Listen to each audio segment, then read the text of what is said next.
यहां मान अपमान, लाभ हानि, सुख दुख, इनको समान बनाने के लिए हम आए हैं। हमें जो प्रियाजू ने यहां बुलाया है वो द्वंद्व विमुक्ता पद में स्थित करने के लिए बुलाया है। अगर हम लाभ में सुखी होते हैं, हानि में दुखी, मान में सुखी, अपमान में दुखी, तो यही तो अविद्या है, यही अज्ञान है। अगर इससे निवृत्त करने का अपने मन में दृढ़ निश्चय हम कर लें तो हमें प्रियाजू ने पूरा का पूरा संविधान परम पद में आरूढ़ करने वाला प्रदान कर दिया है। ये जो हमें संयोग मिला है ये महासुख के लिए है। बड़ी बड़ी सिद्धियां भी माया का नाटक ही हैं। एकमात्र सच्चिदानंद प्रभु में स्थित हो जाना ये महासुख स्वरूप है, यही परम विश्राम है। अविद्या के कारण हमें अनुभव में ये बात नहीं आती। जैसे धूल भरी आंधी हो तो वस्तु का सही दिखना असंभव हो जाता है, ऐसे काम क्रोध लोभ मोह मद मत्सर की ऐसी आंधी चल रही है अविद्या जनित कि हमें सही वस्तु का अनुभव करना बड़ा कठिन पड़ रहा है। यदि हम किसी विशाल पर्वत का सहारा ले ले तो आंधी से बच सकते हैं। आंधी हमारा नाश नहीं कर पाएगी। वो विशाल पर्वत की तरह भगवत प्रेमी महात्माओं के चरणों का आश्रय और उनके वचनों के अनुसार चलना, फिर ये कामादि दोषों की आंधी आपको उड़ा नहीं पाएगी, नष्ट नहीं कर पाएगी।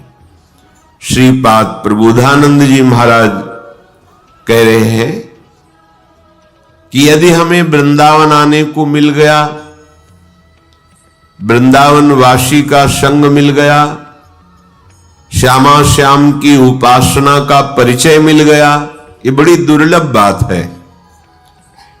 तो परिहासे प्यन्या प्रिय कथन मूकोति बधिरा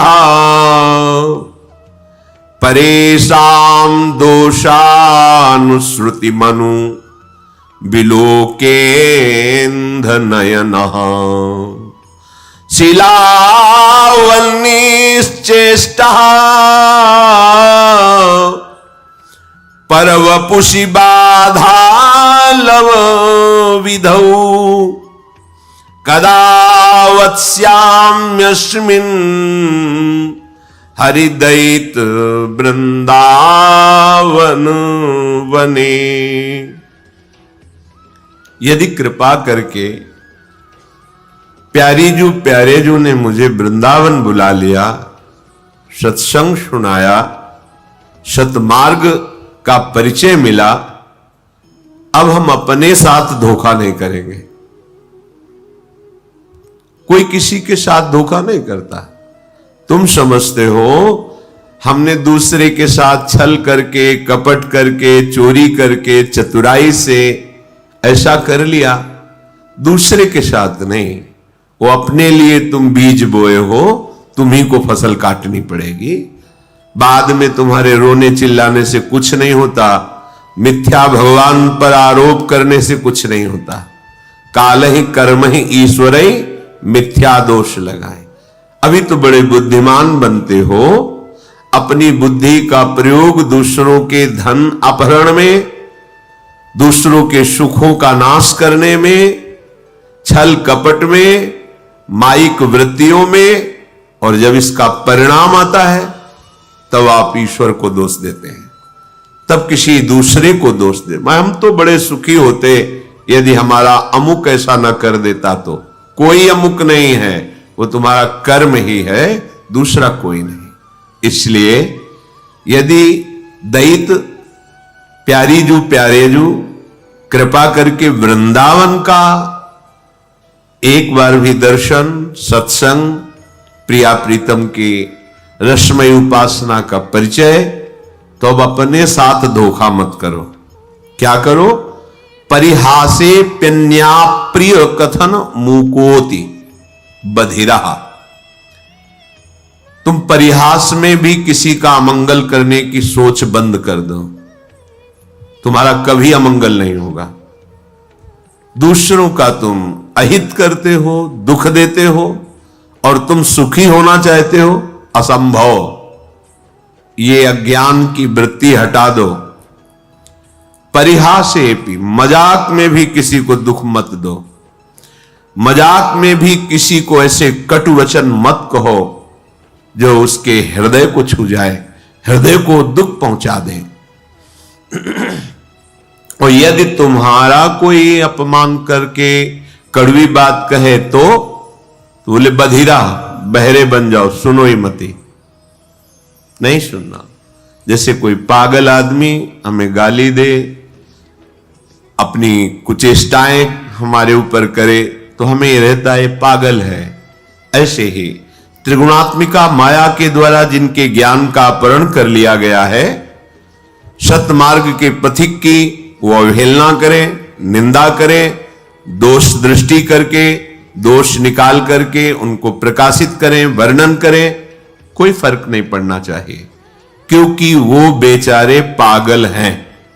त्रिगुणात्मिका माया अविद्या के द्वारा उनकी बुद्धि मलिन कर दी गई है।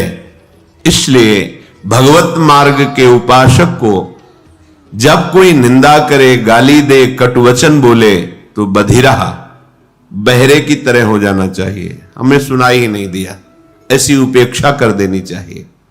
पर हमारे द्वारा परिहासे प्यन्या अप्रिय कथन, हंसी मजाक में भी किसी का अप्रिय वाणी से अपमान नहीं करना, किसी की चुगली नहीं करना, किसी की निंदा नहीं करना। हमारी कोई करे तो बहरा बन जाना, सुनना ही नहीं। पूज्यपाद सिवड़िया बाबा जी महाराज कहते हैं, जब तुम्हारी भाषा में तुम्हारे को कोई अपमानित करे, निंदा करे, तुम ऐसे सुन के निकल जाओ जैसे विदेशी भाषा में जिसका आपको ज्ञान न हो, और वो फिर आपको कटुवचन अपशब्द कहे, तो आप ऐसे सहज में निकल जाओ। आपको पता नहीं क्या बोल रहा है। जब पता हो क्या बोल रहा है फिर भी हमारे अंदर कोई फर्क ना पड़े, तो समझो हम उपासक हैं अध्यात्म मार्ग के। परेशान दोषानुश्रुतिमनु विलोकेंद्र नयन। जब दूसरे के कोई ऐसे हमें दोष दिखाई देने लगे कि देखो ये तो वृंदावन में आके ऐसा कर रहा है, ये तो ऐसा कर रहा है, या कहीं भी, तो समझना चाहिए हमारे पतन का समय आ गया है। पहचान है ये। परदोष दर्शन, परदोष वर्णन, परदोष श्रवण, ये परमार्थ में पर्दा डाल देते हैं, पता ही नहीं चलेगा अध्यात्म किसे कहते हैं। ध्यान से सुन लीजिए, साधन चल रहा है पर ये असाधन होता है, इसीलिए भगवदानंद की अनुभूति नहीं होती। परदोष दर्शन, परदोष कथन, परदोष श्रवण, ये तुम्हारे परमार्थ का अपहरण कर लेंगे। इसलिए परेशान दोषान श्रुतिमनु विलोकेंद्र नयनः। दूसरे के दोष ना तो आंखों से देखने हैं, ना श्रवणेंद्रिय से सुनने हैं, ना वाणी से कहने हैं। यदि ऐसा करोगे तो तुम्हारा भगवत मार्ग रुक जाएगा। भजन करने से जो भगवदानंद की अनुभूति होती है वो ऐसे उपासक को बिल्कुल नहीं अनुभूति होने देगा। ये बात छिद्रान्वेषण जिसे कहते हैं, परदोष दर्शन, पर चर्चा, दूसरे के दोषों का कथन, पर दोष श्रवण, दूसरे की निंदा को सुनना।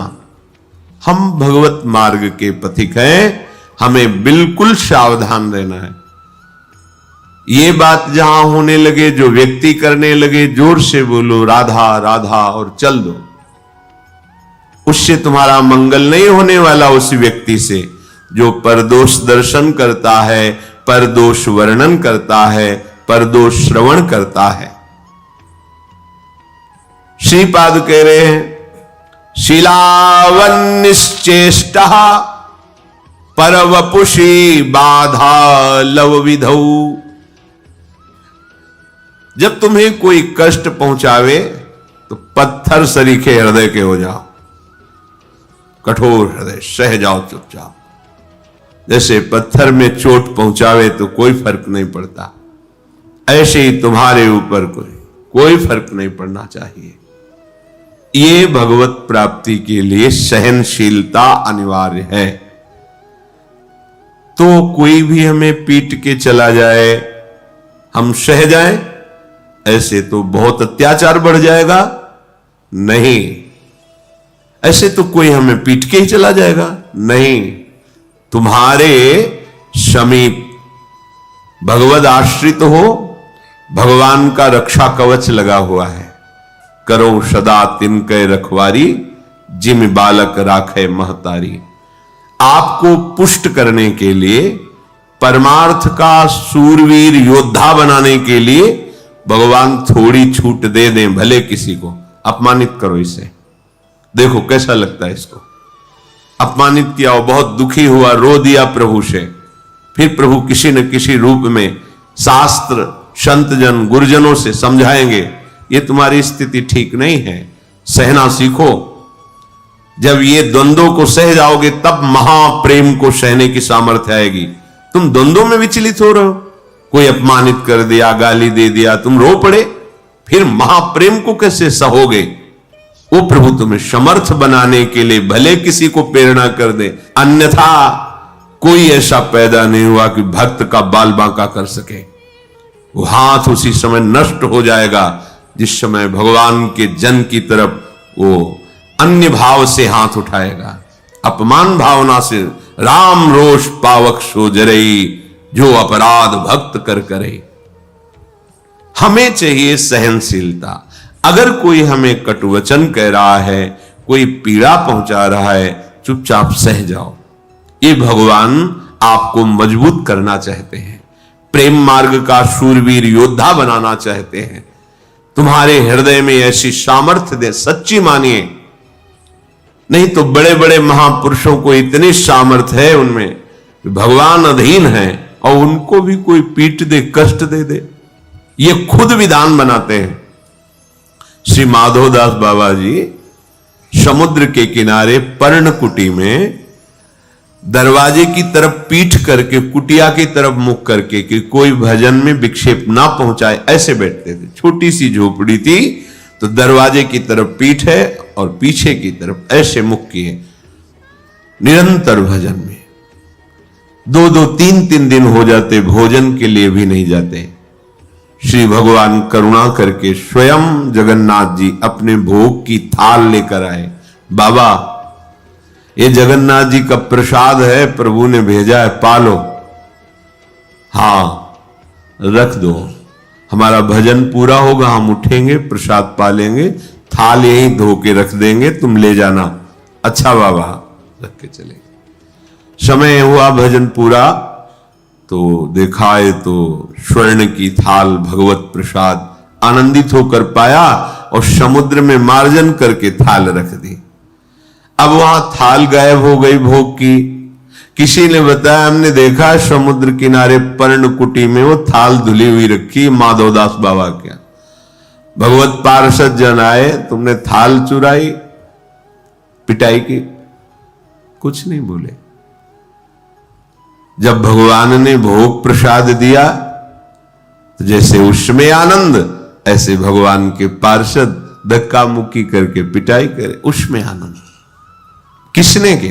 उनको यह समझ नहीं है कि ऐसे एकांतिक गर्भगृह से भोग की थाल भला बाबा के, और अगर ले जाते तो सब बाहरी तो बैठे थे ध्यानस्थ कि भगवान भोग आरोग रहे, पार्षद बैठे हुए चिंतन कर रहे, पर वहां प्रभु पिटाई करवाना चाहते थे। नहीं, किसी की ताकत है कोई छूले भक्त को, क्यों करवाना चाहते हैं? अपने भक्त को मान रहित, देह भाव रहित, हृदय में ऐसा महान पुष्ट भगवत प्रसाद पा रहे हैं, भगवत पार्षदों से पिटाई, दोनों समान। इसीलिए भक्तजनों के साथ कभी कभी ऐसे बर्ताव हो जाते हैं तो उनको यह नहीं सोचना चाहिए कि कहां गए भगवान, रक्षा क्यों नहीं की। वो चाह रहे हैं तुम इतने सहनशील बनो, तुम इतने महान हृदय वाले बनो। हमें तो पीड़ा हो रही है और हम महान हृदय वाले बने, हमारा तो अपमान करा दिया, फिर तुम शरणागत किसके हुए, समर्पण तुम्हारा किसका हुआ। ये शरीर जड़ है, इसी में तदात्म होने के कारण दुख सुख का, जन्म मृत्यु का ये महान बंधन प्राप्त हुआ है। भगवान कृपा करके इसी तदात्म को मिटाते हैं। वो अभी अविद्या का प्रभाव, इसलिए बात समझ में नहीं आएगी।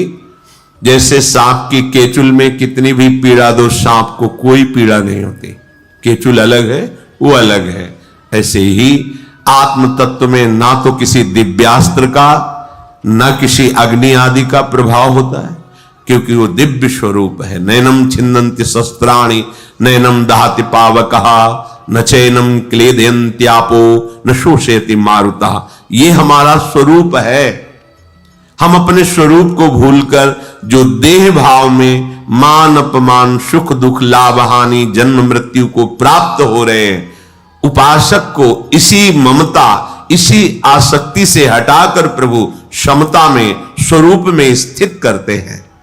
वो जगत गुरु हैं, वो सर्व रूप में हैं, वो काहे को हमें कष्ट देंगे, हमारा माना हुआ भ्रम नष्ट करते हैं। सच्ची मानिए तो श्रीपाद कह रहे शिलावन निश्चेष्ट पर वपुषि बाल लव विधो। जैसे किसी पत्थर पे चोट पहुंचाए तो कोई फर्क नहीं पड़ता, ऐसे ही उपासक को होना चाहिए। श्री अनंग बोधाश्रम स्वामी जी महाराज फतेहपुर जिला में अश्विनी घाट गंगा किनारे बड़े महापुरुष थे। जब से गुरु जी ने संन्यास दिया था, गंगा जी की रेती के सिवा कभी ऊपर नहीं चढ़ते थे।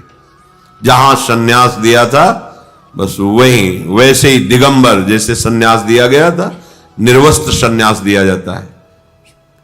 गंगा जी में खड़े करके बड़ा करुण प्रसंग होता है। आपका कौन? तो गंगा में हाथ उठा के, तो भगवान नारायण के सिवा कोई नहीं। इसी बात को आज जीवन निर्वाह करना होता है, नारायण के सिवा कोई। फिर वो व्यवहार रक्षा के लिए लंगोटी और अचला आदि देते हैं। उन्होंने मना कर दिया, गुरुजी जब एक बार उतार दिया अब दोबारा जीवन में नहीं धारण करेंगे। दिगंबर ऐसे वो भी कभी कभी, जैसे एक वकील साहब थे, उनके यहां रोटी बटती थी गरीबों को सुबह, कभी कभी लाइन में खड़े हो जाते थे, प्रच्छन्न वेश, जटाएं, नंग धड़ंग।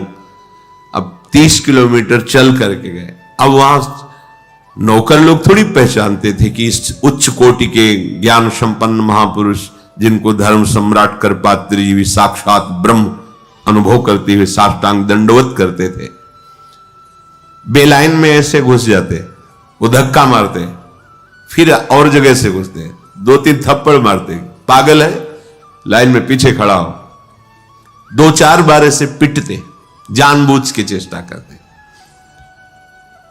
जो बांटने वाले मालिक थे, बंटवाने वाले, वो एक दिन आए, उन्होंने देखा, अरे स्वामी जी गए साष्टांग दंडवत के। अरे स्वामी जी आप, अरे बोले तुम जाओ, हमारा काम मत बिगाड़ो, चलो तुम अपना काम करो। उनको डांट दिया।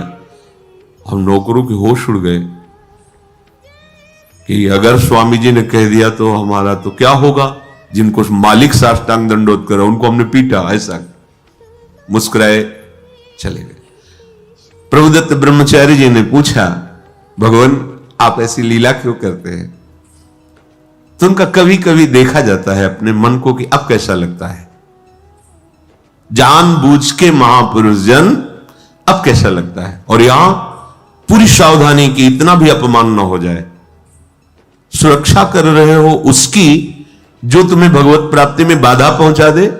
और ये महापुरुष जो भगवत प्राप्त है, कि कभी कभी जैसे होता है ना कि आज मनोरंजन करते हैं, चलो, तो वो कभी कभी, अब मन की स्थिति क्या है, हम डरते हैं अपमान से, निंदा से। वो कह रहे नीचापमानम शुद्धा, नीच पुरुषों द्वारा किया अपमान परमार्थ के पति के लिए अमृत है। सम्मानम कल्याति घोर गर्णम, सम्मान ये घोर विष है। तो कैसी अविद्या, हम विष को तो अमृत के समान पीते हैं और अमृत को विष मान लेते हैं। इसलिए कह रहे शिलावन निश्चेष्टा पर वपुषी बाधा लव विधो, तुम्हें कोई भी बाधा एक क्षण के लिए भी अंदर स्वीकार नहीं करनी चाहिए, बाहर से चाहे जितनी। देखो आपका अहंकार ये बात बर्दाश्त नहीं करेगा, ये अविद्या है, अज्ञान है। जब आप अपने स्वरूप में स्थित होंगे तो दूसरा कोई है ही नहीं। जिसे होता है कि फिर तो दूसरों को बहुत प्रोत्साहन मिल जाएगा, जब जो चाहेगा, ऐसा नहीं है। ये सृष्टि ईश्वर के द्वारा शासित है। लाखों लोगों में अलग अलग चेष्टाएं, अलग अलग भाव, लेकिन सबका शासन वो ईश्वर कर रहा है। नहीं जो विश्व में अपने को ही केवल तो वो सबका नाश कर दें, नहीं कर सकते। जितना उनके द्वारा विनाशकारी चेष्टा होनी है, क्योंकि विनाश का भी क्षेत्र भगवान का ही है। अगर सृजन का है, पालन का है, तो संहार का भी है। उतना ही कर सकता है, आगे नहीं। हजारों पशुओं में सिंह उसी को पकड़ेगा जिसका आहार निश्चित हो गया है। पूरा विधान से चलता है, ऐसा नहीं कि मनमानी यहां सब कुछ हो रहा है। सृष्टि में पूरा विधान से हो रहा है। कर्मों का जाल बिछा हम अज्ञानी जीव वर्तमान की बात को देख करके केवल अनुमान लगाते हैं हमारे साथ गलत हुआ।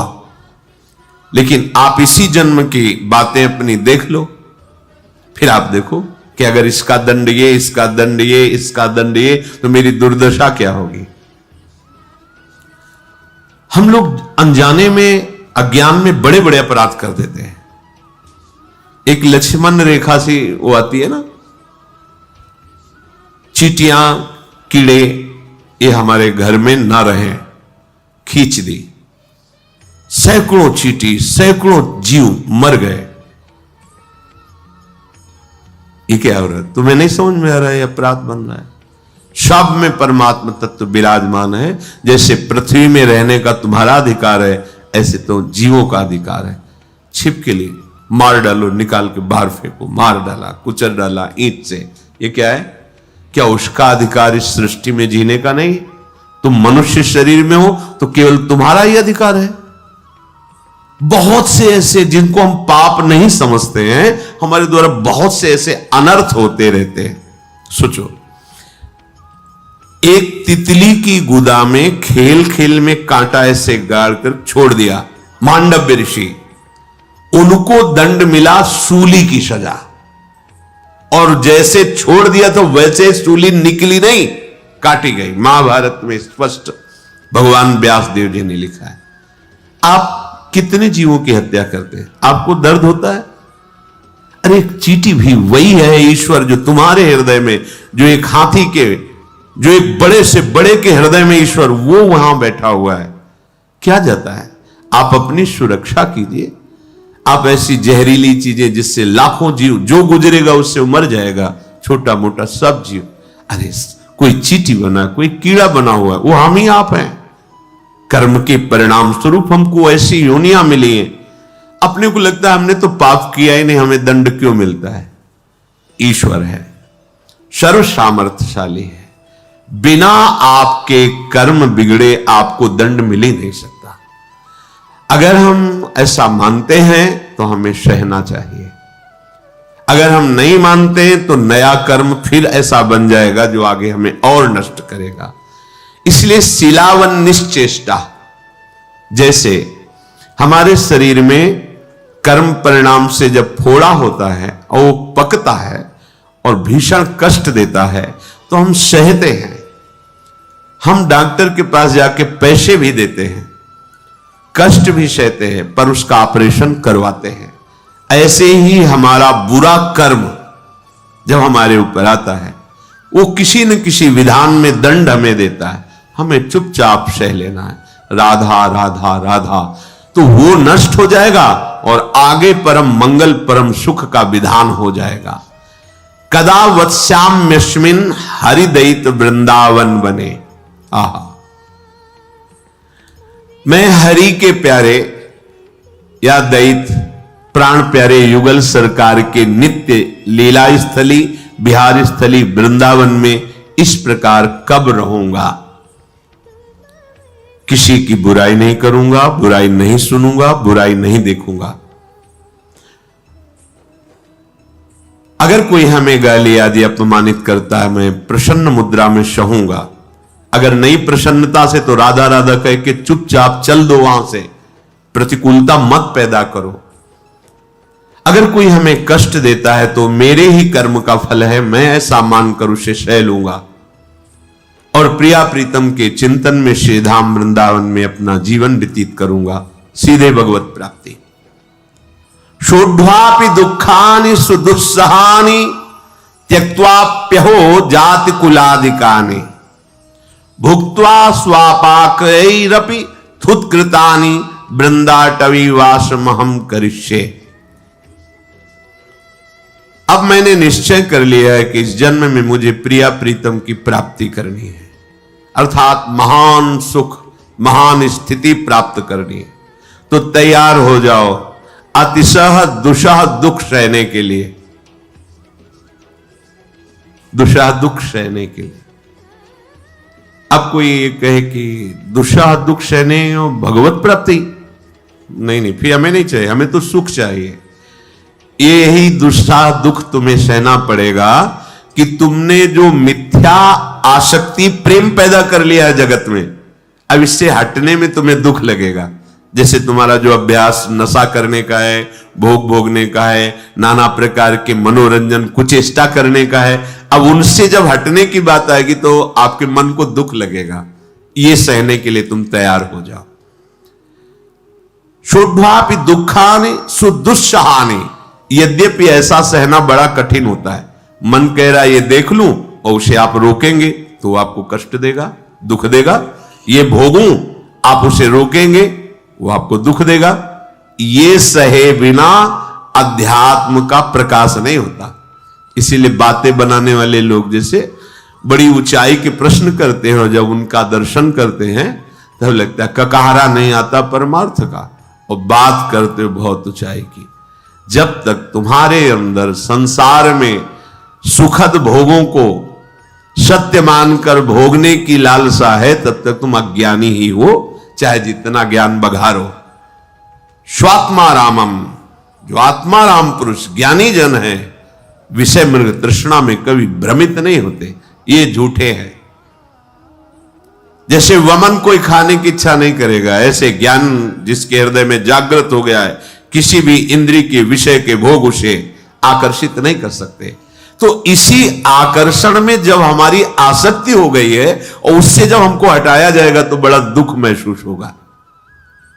जैसे खेलते हुए बालक को, धूल धूसरित बालक को माता उन खेलों से निवृत्त करके सुंदर स्नान करके सजाकर अपनी गोद में बैठालकर अपने वक्षा स्थल का परम पवित्र दुग्ध पान कराने की चेष्टा कर रही है, पर बालक को लगता है कि मुझे दुख दिया जा रहा है, मेरे खिलौने छीने जा रहे हैं, मुझे खेल से हटाया जा रहा है। पर वो ये नहीं जान रहा कि ये मां का विशुद्ध प्यार है। ऐसे ही मेरे परम वात्सल्य समुद्र सदगुरुदेव हरि, इनका विशुद्ध प्यार है। मुझे इस माया के खिलौनों से, काम क्रोधादि की गंदगी से हटाकर मुझे दिव्य आनंद में ले जाने के लिए, अपने प्रेमामृत का पान कराने के लिए इससे बिलक करते हैं। तो जो हमें दुख होता है उसे सहना पड़ेगा, विचलित नहीं होना है। सत्संग आपको नित्य नया उत्साह भगवत प्राप्ति का और सहन करने की क्षमता प्रदान करता है। ये आपको सहन करना पड़ेगा। इसमें शिकायत, प्रश्न या भगवान को कोसना ये नहीं। अगर ऐसे तो उपासक किस बात के हो। तो सहन करें मतलब कब तक सहन करें? जब तक तुम जग नहीं जाते हो। तो क्या हम सो रहे हैं? हाँ, जैसे स्वप्न में तुम्हें चाकू मारी जाए तो कष्ट महसूस होगा, जगोगे तो ना घाव है, न चाकू है, न मारने वाला है, कुछ नहीं। ऐसे ही मत्ता परतरम नान्यत किंचित अस्ति धनंजय, मुझ आनंद स्वरूप श्री कृष्ण के सिवा कुछ नहीं है। यह है जगे हुए पुरुष का दर्शन। सोए हुए पुरुष का दर्शन, स्त्री पुरुष जड़ चैतन्य दुष्ट महात्मा ये वो, बस नाना तो मैं मोर तोर तय। जब तक आप इस मैं मोर तय तोर दुख सुख लाभ हानि करता भोगता, ये स्वप्न चल रहा है तुम्हारा, दीर्घ स्वप्न। उमा कहूं मैं अनुभव अपना, सत हरि भजन जगत सब सपना। जागोगे तब ना दुख है ना सुख है, परमानंद ही परमानंद है। इसलिए अभी जो तुम्हें कष्ट महसूस होगा त्याग में, वो तुम्हें सहना पड़ेगा। सह जाओगे तो महात्मा बन जाओगे, जग जाओगे, ज्ञानी हो जाओगे, प्रेमी हो जाओगे। शुद्धापि दुखानि सुदुस्सहानि, यद्यपि बड़ा कठिन है सहना, और जो सह गया तो सहित सहित बाढ़े भगति ग्रहतन गुरु हितगार। भक्ति महारानी हृदय में परमानंद प्रकट कर देंगी। जिस आनंद के लिए हमें यह अवसर मिला है, हमें सहना पड़ेगा। सहित सहित बाढ़े भगति, जिस समय भक्ति महारानी स्वस्थ होकर तुम्हारे हृदय में विराजमान होंगी, प्रिया प्रीतम आ जाएंगे। प्रिया प्रीतम खेलने, हृदय द्रवित, बाहा हृदय घूमता है। छोटी सी संसारिक क्रिया भी दिव्य चिदानंद लीला में तत्काल पहुंचा दे, ऐसा हृदय हो जाता है। इसलिए त्यक्त्वाप्यम हो जाति कुलादिकानी, ये कभी अभिमान न करो मैं अमुक जाति का, अमुक कुल का, अमुक पद का, ऐसा मत करो। ये मायिक है, ये मायिक है, माया में रचा हुआ है। तुम्हारी जाति केवल भगवान के तुम अंश हो, अच्युत जाति के हो, भगवत जाति के हो। भगवत प्राप्ति के लिए कह रहा हूं, यहां दूसरी कोई, यहां एक ही धर्म है, निरंतर भजन करना, और एक ही फल है, अपने लाडले को प्राप्त कर लेना। बस तुम कौन हो, कहां के हो, कैसे हो, इन प्रश्नों का कोई भी महत्व यहां नहीं है। जो हो, जैसे हो, जहां के हो, आ जाओ, प्रभु की शरण में हो जाओ, तुम प्रभु के हो, प्रभु को प्राप्त कर लोगे। सीधी बात। तस्मात् शास्त्रम प्रमाणम, यहां कह रहे त्यक्त्वाप्यहो जाति कुलादिकानि। इस गर्व में मत रहो कि मैं उत्तम जाति का हूं, मैं किस कुल का हूं, या ऐसी हीनता भी मत लाओ कि मैं अमुक जाति का हूं, मुझे कैसे भगवत प्राप्ति होगी। मानव एक भगति करना था, दूसरों को सुख पहुंचाना, निरंतर भगवत स्मरण करना, भगवान के आश्रित रहना। हम सब बच्चे एक ही पिता के हैं। कोई भी धर्म बोलो, कोई भी पंथ बोलो, कोई भी, हम एक ही पिता की संतान हैं। सच्ची सच्ची परम सच्ची परम सत्य, इतनी भी मिलावट नहीं। अब एक बाप के कई बेटे होते हैं तो अलग अलग स्वभाव के होते हैं, अलग अलग प्रभाव के होते हैं, उनका अलग अलग अपना मन का भाव है। तो मेरे पिता इतने दयालु हैं कि तुम जिस भाव से बसते हो उस भाव से तुम्हें दुलार करते हैं। अरे तुम दुश्मनी कर लो तो वो वैसे ही तुम्हारे सामने आ जाएंगे, दुश्मनी करोगे तो दुश्मन बन के आ जाएंगे। बड़े कृपालु, ये यथा माम प्रपद्यन्ते तास तथैव भजाम्यहम् हम। बस भुक्त्वा स्वपाकैरपि थुत्कृतानि वृंदाटवी वासमहं करिष्ये। जैसे बन जाए वैसे तुम वृंदावन का आश्रय ले लो, वृंदावन के रसिकों का संग करो। नीच पुरुषों द्वारा किया हुआ जो तिरस्कार है उसको सहो। भुक्त्वा स्वपाकैरपि थुत्कृतानि, बड़ी महिमा की बात है कि अगर हमें कोई जूठा करके भी भोजन दे दे और वो वृंदावन वासी है, प्रिया प्रीतम का उपासी है, वो भले हम उसे आदर के साथ लेके पाएंगे, सब कुछ सहेंगे, किसी से कुछ नहीं कहेंगे, राधा राधा राधा राधा, और ये जीवन श्री जी में लीन कर देंगे, तन्मय कर देंगे। ये जीवन का परम लाभ। कहीं कोई अहंकार न। यहां इस भाव का तात्पर्य है कि हम इतने दैन्य हो जाए कि सबसे छोटे हम हैं, सब महान हैं। तृणादपि सुनीचेन, इसीलिए आका कि भुक्त्वा स्वपाकैरपि थुत्कृतानि, अगर स्वपच आदि के द्वारा भी व्यास मिठाई विप्र की तामे ला गए आग। वृंदावन के स्वपच की जूठन खाइए मांग, उसी का संस्कृत में कह रहे हैं भुक्त्वा स्वपाकैरपि थुत्कृतानि, जूठा भूख लगेगो मांग खाऊंगो गिनो न सांझ सवेरो, ब्रजवासिन के जूठ टूक और घर घर छाछ महेरो, ऐसो कब करी हो मन मेरो। क्योंकि यहां केवल प्रेम निधि प्रियालाल के ही निज जन है, इनमें भेदभाव नहीं करना है। जैसे श्री जी हमें रखे, जैसी परिस्थिति हो, बस हमें राधा वल्लभ श्री हरिवंश, राधा वल्लभ श्री हरिवंश, इसी से सब मंगल।